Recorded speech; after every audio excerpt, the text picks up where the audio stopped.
All right, I'm using a different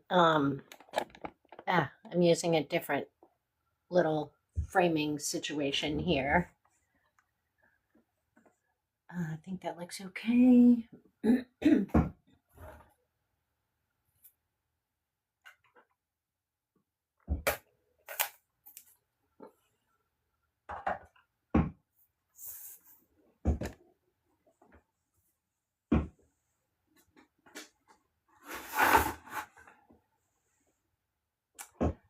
I want to say that this live is primarily for the Fuck Shit Up Club as well as the We Do Not Care Club.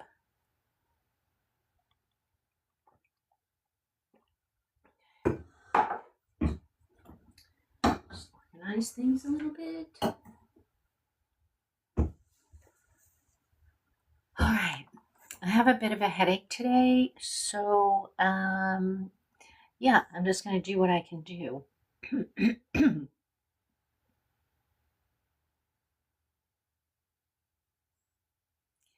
And I wrote a little bit of an introduction, which I'm going to read now, even though nobody's watching this at the moment. But the introduction is, hey y'all, welcome. I'm Daneeta, and I am working on my novel, Earth Alpha Present, a speculative solarpunk dimension hopping story set in a post-chaos world where a grieving artist and her husband uncover an ancient mystery in the Swedish forest that could change reality itself. This is a live writing session, so I'm going to write for about 20 minutes. I'm going to time myself, and you're welcome to hang out, ask questions, or just vibe with me. And I may not answer right away while I'm writing, but I check the chat. We'll check the chat after. And if you like myth, AI ethics, memory, timelines, or slightly magical forests, then you're in the right place. Let's see what shows up today.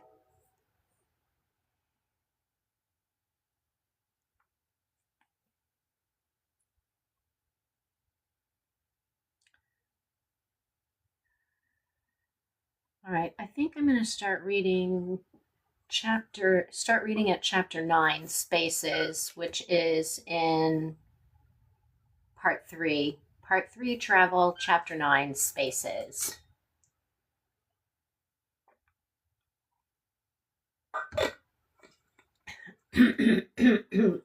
And we're still on the Zeppelin or the airship, or I am actually thinking about renaming this this ship, this airship. So if you have any ideas, please put them in the comments. Okay, so Spaces is the name of this chapter. I need some time alone with the journal. I need to outline and map the breakfast conversation and process things. So I leave Bert in the reading room. Oops, I forgot to set the timer. I need some time alone with the journal. I need to outline and map the breakfast conversation and process things. So I leave Bert in the reading room to scour pin rows, and I take the journal to the observation deck and settle into one of the comfy sofas. I'm the only one here.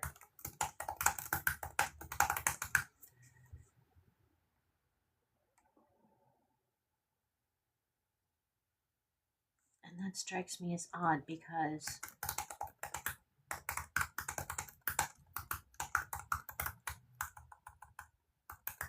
this is the best view on the ship. I'm just call it a ship, honestly. I'm the only one here, and that strikes me as odd because this is the best view on the ship. Another odd thing is that this place reminds me of Sophia's living room.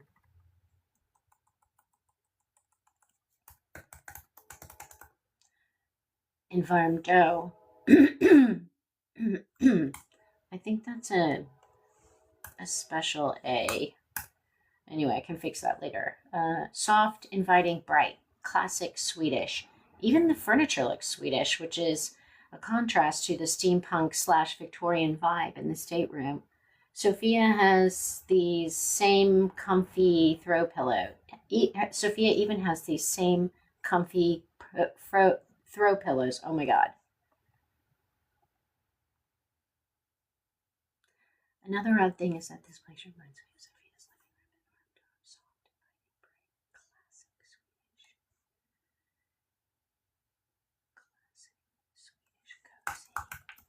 classic Swedish cozy.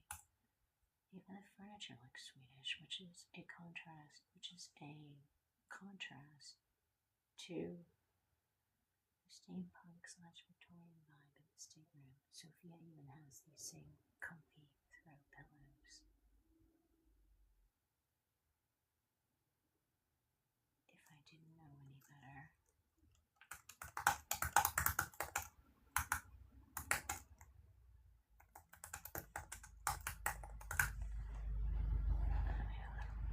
My keys.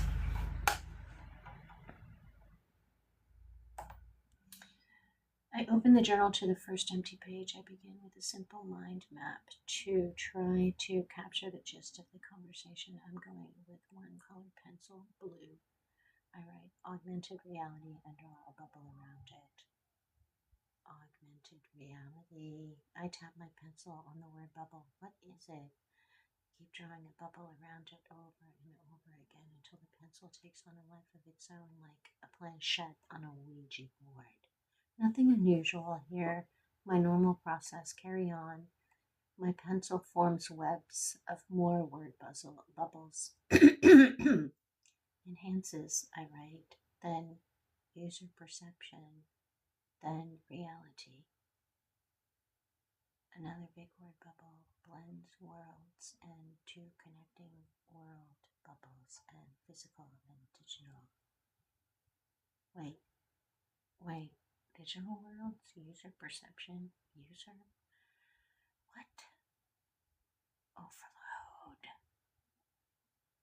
What? Overload. Hot flash, hot flash, hot flash, stop, breathe.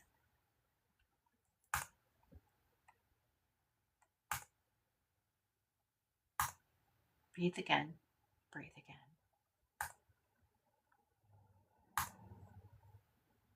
Here is a conversation with myself. Does the journal have characteristics of augmented reality? Yes. What are those characteristics? Blending physical and digital worlds. Check. But the hollows do that too. Wait, are the hollows AR? Of course they are, goofball.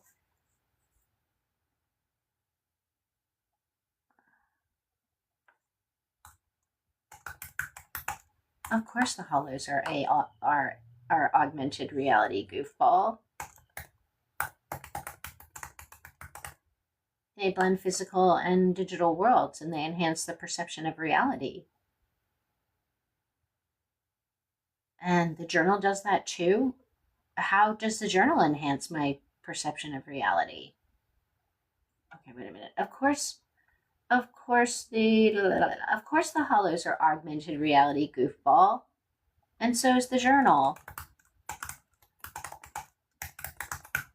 They blend physical and digital worlds, and they enhance the perception of reality, and they enhance the user's perception, and they enhance the user's perception of reality. And the journal does, the journal does that too? That's right. Catchphrases. Wait, what? Wait, the journal does that too? How does the journal enhance my perception of reality? Not enough data. What? You don't have enough data to answer this question unless there is more to reality than what we see.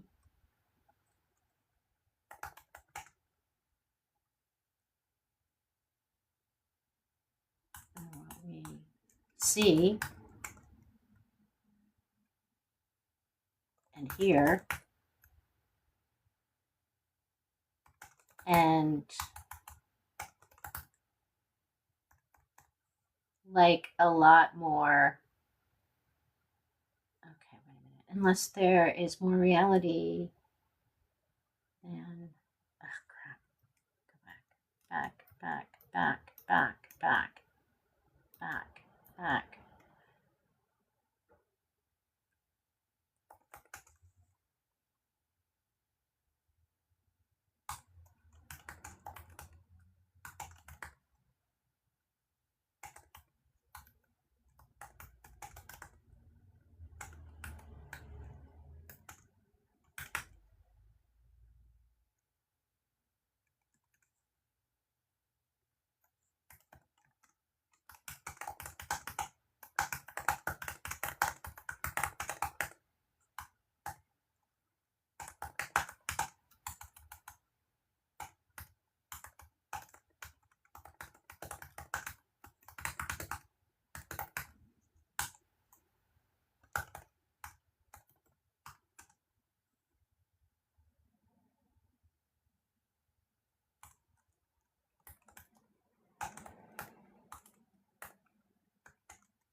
This is like really really bad writing right now. Really bad writing.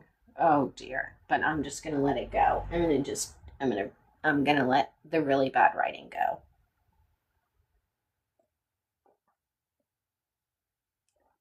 Okay. That was a big chug of coffee, now a big chug of water.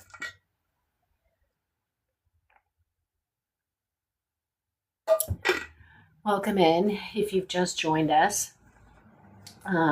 We are writing a novel live.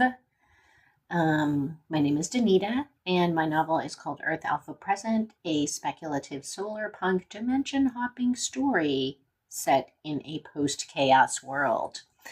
So, let's get on to it. I'm in the middle of a 20-minute writing, taking a little break in the middle of a 20-minute writing sesh. And then I am going to answer questions after that. So I got about 10 minutes left of writing. So here we go. This is chapter 9, Spaces, and this is in part 3, Travel. So just some background. The main character has found this like sort of fantastical journal and has set on has now in the middle of this trip to figure out what's going on. Okay. I need some time alone with the journal. I need to outline and map the breakfast conversation and process things. So I leave Bert in the reading room to scour Penrose, and I take the journal to the observation deck and settle into one of the comfy sofas. I'm the only one here, and that strikes me as odd because this is the best view on the ship. Another odd thing is that this place reminds me of Sophia's living room in Varmgo. Soft, inviting, bright, classic Swedish cozy. Even the furniture looks Swedish, which is a contrast to the steampunk/Victorian vibe in the stateroom. Sophia even has these same comfy throw pillows. If I didn't know any better, ... I open the journal to my first page. I begin with a simple mind map to try to capture the gist of the conversation. I'm going with one colored pencil, blue. I write augmented reality and draw a bubble around it. Augmented reality. I tap my pencil on the word bubble. What is it? Keep drawing a bubble around it over and over again until the pencil takes on a life of its own, like the planchette on a Ouija board. Nothing unusual here. My normal process. Carry on. My pencil forms webs of more word bubbles. Enhances, I write. Then user perception, then reality, another big word bubble, blends worlds, and 2 connecting word bubbles, physical and digital. Wait, digital worlds, user perception, user, what? Overload, hot flash, stop, breathe again, breathe again. Here's a conversation I have with myself. Does this journal have characteristics of augmented reality? Yes. What are those characteristics? Blending physical and digital worlds, check. But the hollows do that too. Wait, are the hollows augmented reality? Of course the hollows are augmented reality, goofball, and so is the journal. They blend physical and digital worlds, and they enhance the user's perception of reality. Wait, the journal does that too? How does the journal enhance my perception of reality? Not enough data. What? You don't have enough data to answer this question. Unless there is more to reality than what we see, or hear, or taste, or feel, or okay. There is a lot more to reality than what we are currently experiencing. Turn on, tune in, drop out. We can reframe the experience. Is that physics theory, or is that a physics theory, or a metaphysics theory, or some kind of drug theory?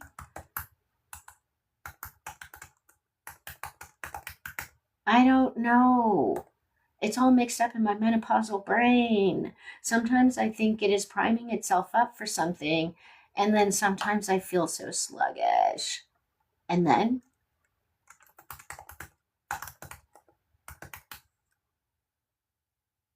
all of the physics theories explode in my head at once.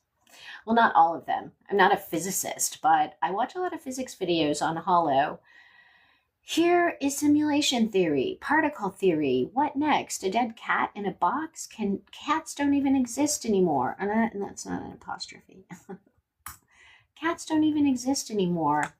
So we can't slide them into existence unless we can. Like Aiden can slide the toad into existence. Like Aiden.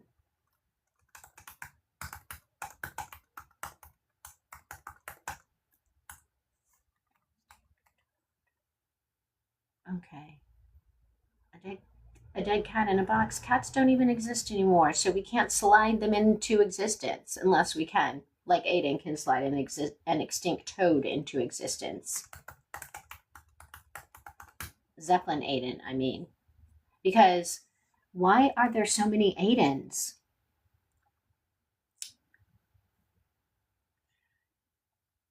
Spaces.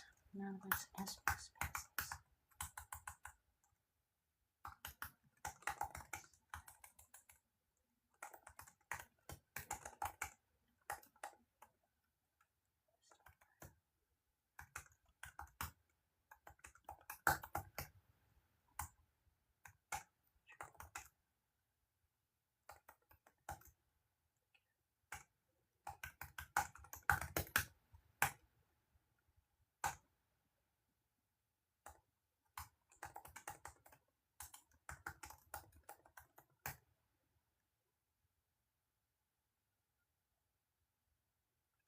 Okay. And then all of the physics theories explode in my head at once. Well, not all of them. I'm not a physicist, but I watch a lot of physics videos on Hollow. Here is simulation theory, particle theory. Uh,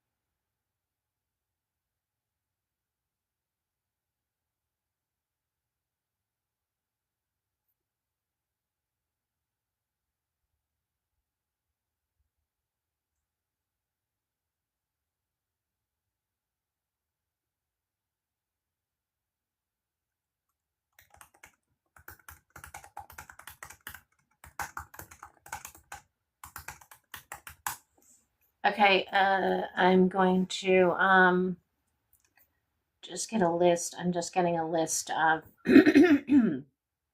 theories that I want to throw in there.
What next? Quantum mechanics? Okay.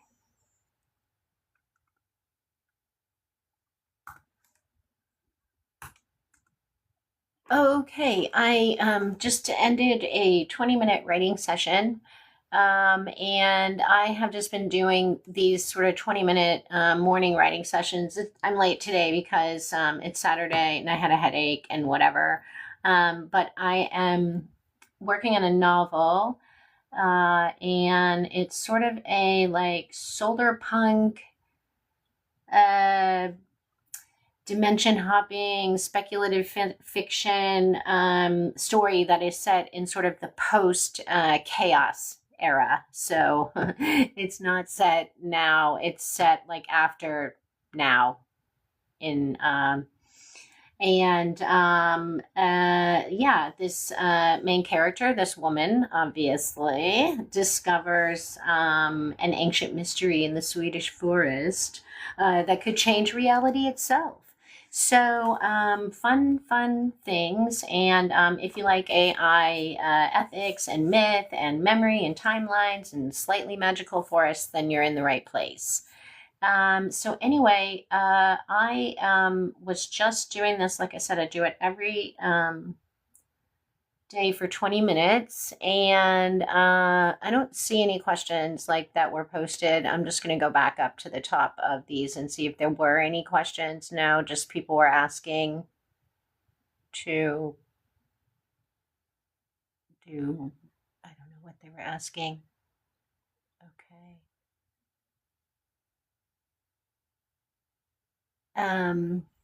Anyway, I don't know what they were asking because they just joined and left. So no big deal, but just to like kind of talk about what I was just working on in my method for writing.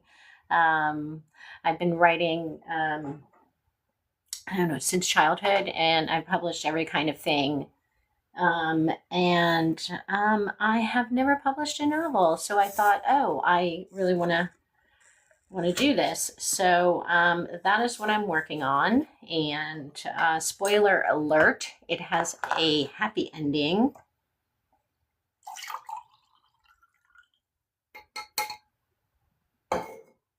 No animals get harmed. Nobody dies. In our timeline, at least.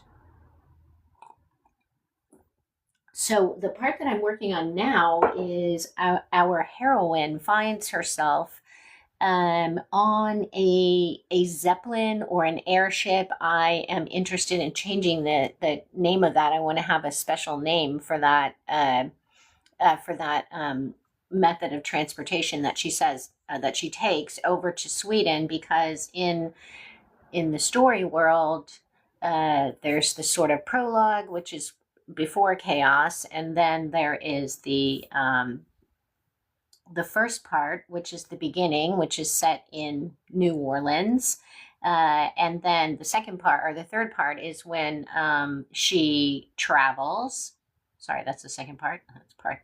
I got all my parts mixed up, because part one is the prologue and part two is the beginning that happens in New Bolbancha, and part three is when they travel, and they have to do slow travel because there's no like jet airlines anymore, anything like that. They have to do this slow travel, and they have to take all these methods of transportation, just because the world is different now due to like all of the damage that we did during chaos. So anyway, they have to take this slow, long travel. And the first part is on a train, and while they're on the train, they visit this place called Ocean Haven, which is made from it's basically the big Pacific garbage patch that a group got together and made it into a habitat. And then in the second part, or then they get on a zeppelin, which I want a different name for it. I don't want to call it a zeppelin or an airship. I want to call it something else. But it's basically, a floating, a sky whale. Oh, maybe we could call them sky whales. I like that. Yes, I like that a lot. Thank you, whoever's watching right now, because you being here and me talking it out, sky whale, actually helped me to figure that out. So thank you so much if you're watching right now. I'm not really well versed in the lives, and so I don't know how to, whatever. I mean, I'll figure it out. But anyway, so then they're on the sky whale, and the sky whale is going to take 3 weeks to get them from up north in Canada, which is where everybody leaves from now, and on a sky whale, and going over to Newcastle, England.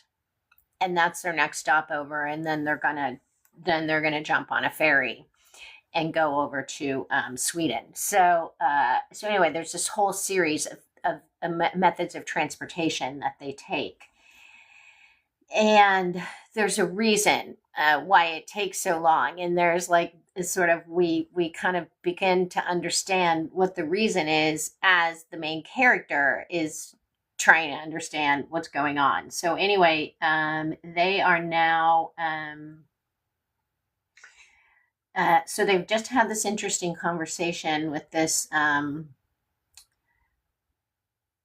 family at breakfast, where they discover that this child, Aiden, can manifest like or they call it slide it into existence, an extinct toad from Louisiana.